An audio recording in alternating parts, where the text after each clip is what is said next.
Gaza में काफी समय से चल रहे इजरायल और हमास के बीच युद्ध ने अब नई चुनौती पेश कर दी है।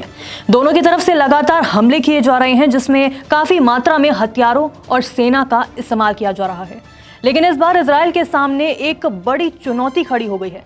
इजरायली फौज का मनोबल दिन पर दिन गिरने का दावा किया जा रहा है। तो ये भी कहा जा रहा है कि 1.5 साल से चल रही इस लंबी जंग से इजरायल को अब तक कुछ भी हासिल नहीं हुआ है और गाजा युद्ध के चलते इजरायल अब फौज की कमी से जूझ रहा है।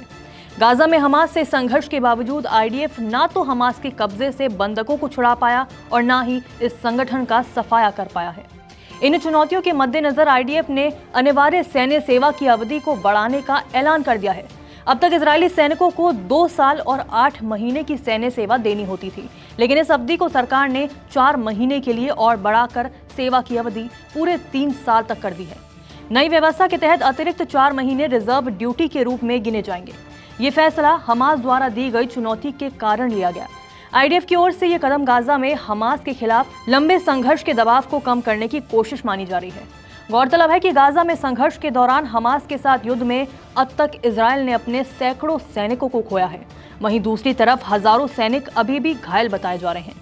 वहीं अब एक बार फिर हमास की तरफ से युद्ध विराम का ऑफर दिया गया है। इसके तहत अब इजरायल को फैसला लेना होगा कि आखिर वो क्या चाहता है। आपको बता दें कि गाजा में लगातार इजरायल की तरफ से बमबारी की जा रही है, जिसमें सैकड़ों लोगों की अब तक मौत हो चुकी है। आरोप लग रहा है कि इजरायली आक्रामकता और मनमानी की कीमत आम गरीब और मजलूमों को चुकानी पड़ रही है और शायद यही वजह है कि इजरायल भी अब खुद ही घिरता जा रहा है। आपको बता दें कि सैन्य अवधि बढ़ाने का प्रस्ताव कोई नया प्रस्ताव नहीं है। इससे पहले भी सरकार ने अनिवार्य सेवा अवधि 3 साल तक बढ़ाने का प्रयास किया था, लेकिन गठबंधन में शामिल दलों ने इसका विरोध कर दिया था।